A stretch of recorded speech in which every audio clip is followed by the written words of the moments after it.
Okay, welcome everybody to the second part of this week's cognitive psychology lecture. And in the second part, we will talk about emotion and cognition. And we will start with a little introduction to emotions in general, and then how emotions and cognition interact with each other. Let's start with an introduction into emotions. A brief definition of emotion could be that emotions are mind-body responses triggered by a stimulus in the environment. So this contains that the response we have is not only in our mind, but also that there is a physiological response with emotions, associated with emotions. And triggered by a stimulus in the environment could be an object we have recognized or something which has been said by another person. Could be many different things. Could also be the internal environment. So when we feel something like pain or so, and we may feel pain in the heart area, and then we respond with fear because we think we have a heart attack. And emotions have a couple of unique characteristics which differentiate them from other things in the cognitive system. One is they are of short duration and usually just take a few seconds if it's really an emotional experience which we have. They generate a subjective experience. So by this it's meant this subjective feeling which we have with an emotion, like it feels sad or so. This is meant by the subjective experience. Further characteristics are that they generate action tendencies. And the idea is that different emotions increase the likelihood of different actions or of behaving in a different way. So for instance, if we experience fear, this might cause flight behavior, while when we experience disgust, this more likely causes avoidance behavior of whatever we see or smell or so. A further characteristic is that they are usually accompanied by recognizable facial expressions. So it's a very efficient and quick way to communicate our feelings and emotions to others. When we speak about emotions, it's important to differentiate it from mood, because the two are linked to each other, but they're not the same thing. And the idea is that mood is the baseline of the emotional system. That means what we feel when nothing stimulates the emotional system and we don't have any response to a stimulus. And as I already said, there are interaction between emotions and mood. And just as an example, when you are in a very, very bad mood, that may moderate the impact of positive emotions and may just tone them down very strongly or something like that. What's the purpose of emotions? One idea is that emotions form kind of an archaic cognitive system, or a very old cognitive system, which is relevant to guide our actions and behavior. And in the present form, it's a basic way of information processing. And we only have little control, if at all, over that. So it's mostly an automatic system. The good thing is that it saves time, and this can be really invaluable in dangerous situations. So, for instance, if we experience fear, then this results in an increase of adrenaline, which in turn increases the heartbeat, the muscle tonus and everything, and we are really ready for fight or flight. So it's a very useful thing for our survival, actually. So we can respond more quickly, more rapidly, and possibly even with more strength, with more focus, and things like that. And in this context, the suggestion is that the high-level cognition, which we spoke about so far in this lecture, like thinking, planning, language, working memory, and all this, is an add-on to the emotional system, which came over it later on over that. It's not a very simplistic system. We know that we have emotions as old and the neocortex as new. There's much more interaction between the system and not that clearly distinguished. But that's a very basic idea. And the two systems are entangled and work together. They work in concert. And usually we don't notice that all the time both systems are at work and guide our behavior. When we notice it, that is usually when they return conflicting responses about what to do, what's the best behavior next. So suppose you actually go to on a hiking trip, let's say in Canada, where there are bears running around and it's really dangerous, and you see such a bear. So you have an emotional response to that, and you may have a cognitive response. The emotional response is probably to run away, but the usual guidance, to my knowledge, is that you should not run away, that you should stand and stay still, and I don't know, you should either try to make noise or crouch down or something like that. I don't live in Canada, so I don't know how to deal with bears, but it's surely not running away. So we have two conflicting responses here. We have the cognitive response of stand still and the emotional response of run away, and they have to negotiate between each other, and our behavior will then be influenced by either of them or a combination of them or something like that. Another example is, in sports, we see these people go into fights because probably the emotions were so strong, and they know exactly they may have quite severe consequences of their actions. They may be banned for 1, 2, 3 games. They may have to pay a fine and stuff like that. But they know that cognitively, but the cognitive system cannot restrict in that example the emotional response they show. Okay, when we talk about emotions, then we can see that there are two different facets to that in a lot of emotional models or concepts of emotion. One is called the emotional response, and that refers to the actual changes that take place in the body and mind, like our physiological response, like an increased heart rate or things like that. And then we have the emotional experience. And this is where we become conscious or aware of these changes which are caused by the emotional response. And Phillips proposed a model which suggests the time course of how these things appear and what the different aspects or angles of the two are, of the emotional response and the emotional experience. And this Phillips model is a so-called appraisal model. And it's called like that because there's the assumption that when we get a stimulus in the environment, we see something, we hear something, then an appraisal module evaluates the emotional significance of that stimulus. Is it emotionally relevant? Should an emotional response be triggered or not? And if it decides, yes, there's a bear right in front of me, I should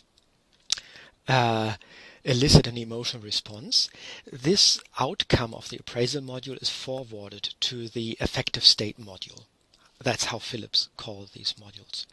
Just to give you an example, suppose you see a chair, which for most people is not really emotion evoking, so the appraisal module would not forward anything to say, okay, please elicit an emotional response to that. Of course, it can be different. If you suddenly rediscover your childhood chair, you spent hours in it, which you absolutely loved, then it's a different thing. So it's really dependent on the specific item, and the appraisal is different between people. There's no objective truth to that. Okay, so the affective state module now produces the current emotional state, like physiology. The heart rate increases and all the changes which go with an emotional response. If we don't have an emotion, so the appraisal model doesn't forward anything, then the affective state module is at a baseline level, and that's the mood which we have. The working of this affective state module can be modulated top-down. It can be increased or it can be decreased. So for instance, if we watch horror movies, then sometimes all the context and the build-up and the music may, increase our processing of certain stimuli, or in a more conscious sense, if you're a sportsman and your opponent is the stimulus and you want to show aggressive behavior, and you may experience hatred or whatever, then this regulation may say, no, please calm down, you should not do that. And also the work of the appraisal module itself can be modulated and regulated. I can, for instance, say, okay, I may be afraid of spiders or something, but I may say, okay, this is a plastic spider. I should not be afraid of that. This should not constitute a stimulus which needs to evoke fear. Okay, so the affective state module produces this response, and this is, on the previous slide, what we called the emotional response to that stimulus. Increased heart rate, muscle tone increases, and fear, things like that. Now what happens is a little bit of a funny idea or unusual idea if you hear it for the first time. It is like that then suddenly our senses feel, wow, my heart rate is increased. I start sweating. I must experience fear. So that's really the sensory feedback from that emotional response informs our consciousness about our emotional state. It's a little bit like our own mind reads our body, pretty much like an external other person would do that as well, and then says, it must be that emotion because it's that constellation of physiological responses. And this is then, or gives rise to the emotional experience. To say, I have this, I have fear. And then you are experiencing, you have the emotional experience of fear associated with that.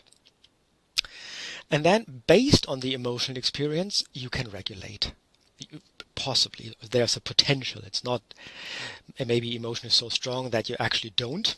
But in principle, there's the possibility. Like the example we had with a sports person, anger rising, the experience is, I feel anger coming up and it's getting stronger, and then trying to regulate that down.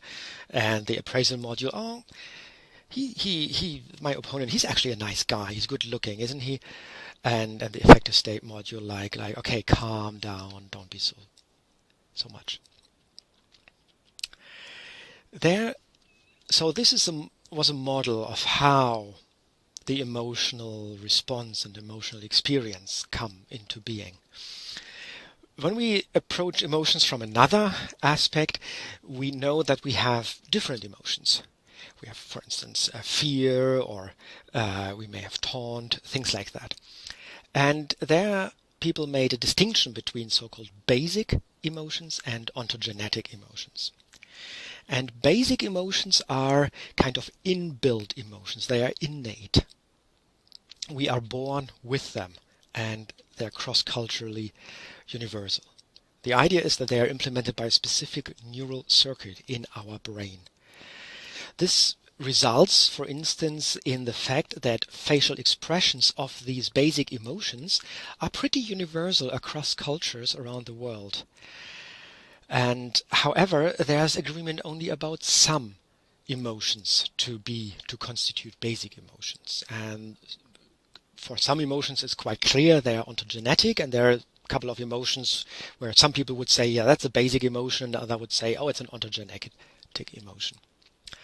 And the traditional agreed on basic emotions are fear, with the action tendency to flee, mainly, anger, to fight, disgust, not to touch, avoid, Happiness is usually considered to be approach, getting close to somebody. And we have sadness, surprise. These are the 6 traditional ones. The key researcher who started the investigation into the emotions, and in particular the facial expression of emotions, is Paul Ekman. And his Ekman faces, so the stimulus material he created, is quite well known. And here you can see, I hope I get it right now, so this would be anger, this would be fear, and this would be disgust, and this would be surprise, happiness, and sadness. Now, it's quite interesting, even when you go to very remote cultures which have no contact to Western civilizations or any other bigger civilizations, they are rather good at still identifying these emotions from Westerners, and if they are asked to create facial expressions of these emotions, they are quite similar as well. It's never perfect, but it's above chance level. So there's strong evidence that we have these basic inborn emotions. Oh, sorry. And here I wanted to bring in a little video clip again from the Big Bang Theory about an emotion detector which has been built because if you don't know the show, the main character here you see in the arm with the yellow shirt, Sheldon, he has some difficulties understanding the emotions of other people. So there's a device which might help him. And the other person, Amy, doing the test. Cool, it interprets them. So in principle, that is actually possible, that computers detect emotions which we experience with a pretty good accuracy, and the emotion we experience, for instance, also influences our speech patterns, and acoustic analysis can, to some extent, again by no means perfect, but can make inferences and guesses about what is the emotional state of the participant. So the video we've just seen is not unrealistic at all. Okay, let's turn to the ontogenetic emotions, the other big category, and these are the so-called non-basic emotions, and examples are pride or guilt. So it can be very different between cultures, how people experience guilt and pride. So in some cultures it's normal and good to be proud of the things you do, and in other cultures it's much less socially acceptable to experience this emotion of pride, and there are different connotations to that, what exactly causes the feeling of pride and guilt and things like that. And they usually emerge during the child development, so basically through learning. And in these non-basic ontogenetic emotions, we can see clear cross-cultural differences in their expression. And this varies. Some emotions are so specific to cultures that if you take distant cultures, they sometimes can't really understand or predict or identify the emotion of the other person, while sometimes these cultural differences just show as that the ability to detect the emotion is lower than it would be if you would see somebody from your own culture, but in principle it's still possible. Okay, so to summarize this introduction, emotions are mind-body responses which are triggered by stimulus in the environment, which are of short duration, just a couple of seconds, which generate this feeling, this subjective experience, and they generate action tendencies, for instance, fear, flight, disgust, avoidance, and they are accompanied by recognizable facial expressions. Emotions are different to mood, which would be the baseline state in which we are, and it has been suggested that emotions serve as a very basic archaic cognitive system.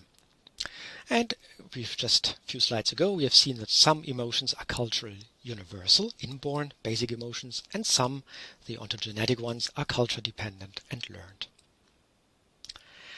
Okay, if you have questions on this emotion part, then just post them on BBL. Now let's turn to emotion and cognition. How do they interact? Because we said already a couple of times that they are not independent systems. They actually interact with each other very, very closely.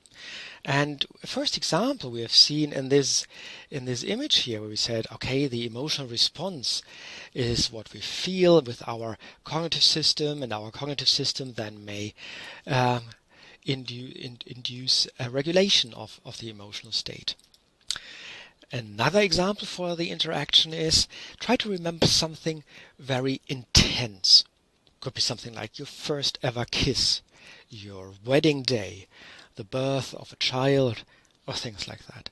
And if you really close your eyes and go into that for a brief second,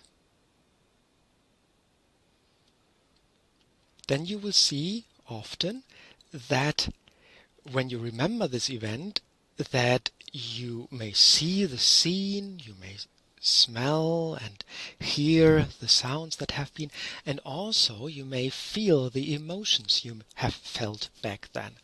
So our episodic long-term memory also links to emotions. So long-term memory is a clear cognitive structure, so there's a strong link there. Now, a more experimental demonstration that emotion and cognition interact is the learning of a fear response. So suppose we have this neural circuit for a fear response. And this can be triggered or activated by seeing a fear-relevant stimulus like a bear. If we have a neutral sound, it does not activate a fear response, if it's just like a computer beep or something like that. However, if in an experiment you present the two frequently together, then the sound alone will be able to activate or elicit a fear response. And this is actually closely related to classical conditioning. What is the key point here is that a neutral sound, which we just cognitively process, can be linked to an emotional response. Again, demonstrating the link between emotion and cognition. A further example is a study by Ekman from 2001, how emotions influence cognition, in this case the perception speed. So participants had the following task, and there were two different conditions. And they always saw arrays containing 9 images, and I just put names here. In the study there were actually images of flowers and of spiders, but because some people are afraid of spiders, I just use the word here. So, and these images could either be fear relevant, like spiders, they also used snakes and things, or fear irrelevant, like flowers and mushrooms and stuff. Now, in half of the stimuli, so when they would see such a screen, one dissonant image of another category is inserted into the array. And if that wasn't the case, all good, next try would start. But if it's the case, participant had to press a button as quickly as possible, like, okay, there's one which doesn't fit in. That's the task. Now, in this task, or in this condition, of the 9 images, 8 were non-fear related, fear irrelevant, like flowers, and 1 was fear related. So this is the odd one out, and we are fast in detecting such a thing. Now suppose the other way around. In the other condition, we have 8 fear-inducing stimuli, and the odd one out is a non-fear stimulus, or fear-irrelevant stimulus, like the flower in this example. And in this case, we are slower to respond than here. The argument is that a stimulus which elicits an emotional response, like a fear response, captures our attention. So we are much more attentive, it's directly direct there. If we just think like, let's say, like a non-emotional computer, we could say in both cases we have one odd stimulus, so that should be as salient as this. Do you remember the lecture on perception, where we had a black A among red A's, and then the black was the salient one which was jump out, or a red A among black A's, where the red was the one which was jumping out. So it can't be a simple perceptual salience. There must, because this would be the same in both, there must be something with the emotional appraisal of the stimuli. Okay, this is a slightly different study, but illustrating the same point, how emotions can influence cognition, and this is an example about decision making. And in this case, a study by Beccara, they used patients with damage to the prefrontal lobe. And among many other things, the prefrontal cortex also processes emotions and evaluates emotional information. And the task is kind of a gambling task. And the participants were given 4 different decks of cards and $2,000, of course not real, just play money. And they had to pick one card at a time, and they could pick from which pack or from which deck they would do that. And when they would pick a card, and then for that card they might either win some money or lose some money from this virtual $2,000. And obviously the goal is to win as much money as possible for a gambling task. Now, these 4 decks were prepared, and they are prepared in a way that there are good packs which on average would win money, or bad packs where on average you would lose money. Of course, it's not totally obvious that you would in one pack lose every time and in the other one win every time. It's balanced, but in the long run, as the average. What the authors of that study also did, they measured the galvanic skin response, or skin conductance, like in the lie detector. And the skin conductance is a measure of physiological arousal. And physiological arousal is one key element of our physiological response to emotions. So if our physiological arousal is high, we get slightly sweaty, so the conductance is lower, and this can be picked up.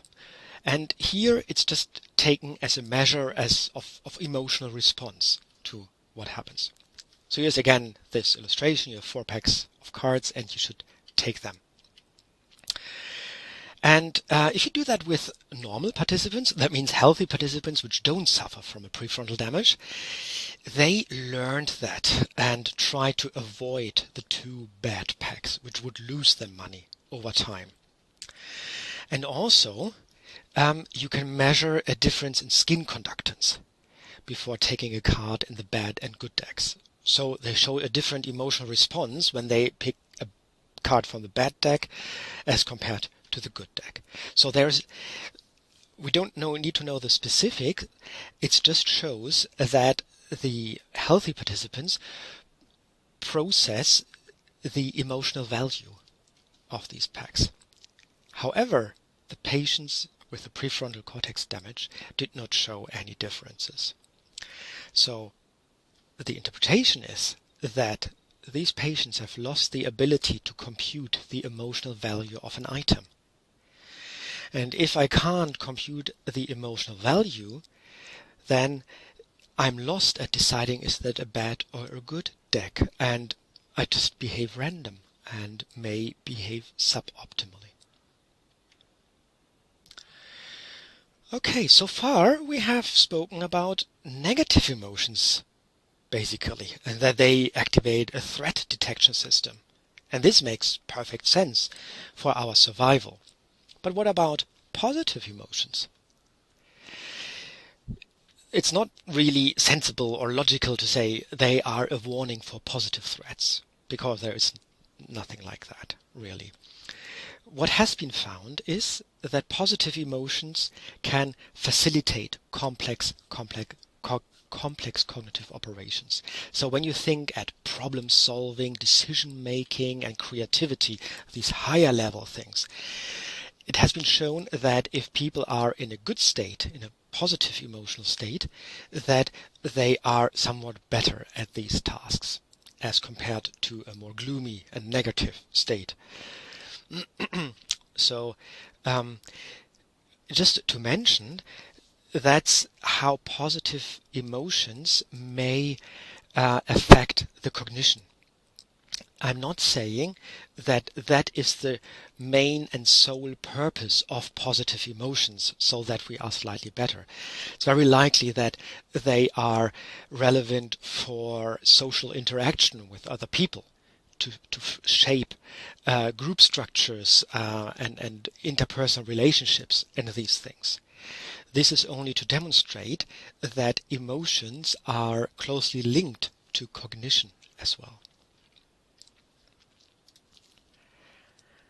Okay, and a final example of how emotion and cognition interact is if you think of cognitive therapy as devised by Beck in 1975, for instance, to treat depression. And in depression, the assumption is, or the assumption of Beck and people coming from this line of cognitive therapy, cognitive behavioral therapy, is that the cognitive processing is distorted in depressed people, in a way that the incoming perceptual information is systematically interpreted in a negative way, which is not warranted. So when we go back to the theoretical models, you may say the appraisal module is not working correctly. There is a not neutral or even positive stimulus, but it assigns a negative emotional response to that. And positive information is just not considered and ignored. And cognitive therapy aims to remove these cognitive distortions to that. And to do that, patients are asked to monitor all their thought patterns. And when they realize, oh, I just had a negative thought, they are advised that they should test this negative thought for validity. As an example, a person may think, oh, I've never done anything positive by working. Then you should say, is it really true? You never did anything positive? And most likely people will realize, well, yeah, maybe I'm not the best at my job, or I struggle, but yeah, I had success in that domain, and I'm able to keep a job, so support my living and have an income. And so if you test these things, you will realize that these type of thoughts that those people have usually are not true. They don't hold stand to such a test. And the concept of the cognitive therapy is that when we challenge these thoughts and focus instead on the positive side, on the success, and then realize that our beliefs are actually not really true, that then this slowly changes the mechanisms of how the incoming information is interpreted. So, in a more generic way, we can say that in cognitive therapy, cognition and emotion closely interact with each other to treat depression in this example. Okay, to summarize that part. Emotion and cognition are not independent, but interact in a variety of ways, such as that cognition can modulate the emotional response, so that I try to calm down, for instance. Emotions can affect the speed and accuracy of perceptual dissection, with the spiders and the flowers. It can affect problem solving and decision making, like positive emotions. And we have seen that we can make good use of understanding this link between cognition and emotion for the development of psychotherapy approaches. That's it for the second part. If you have any questions, please post them on the BBL discussion forum. And next week, which will be the last week, we will speak about decision making as one topic and social cognition as the other topic. Thank you very much for watching, and maybe see you next week. Bye bye.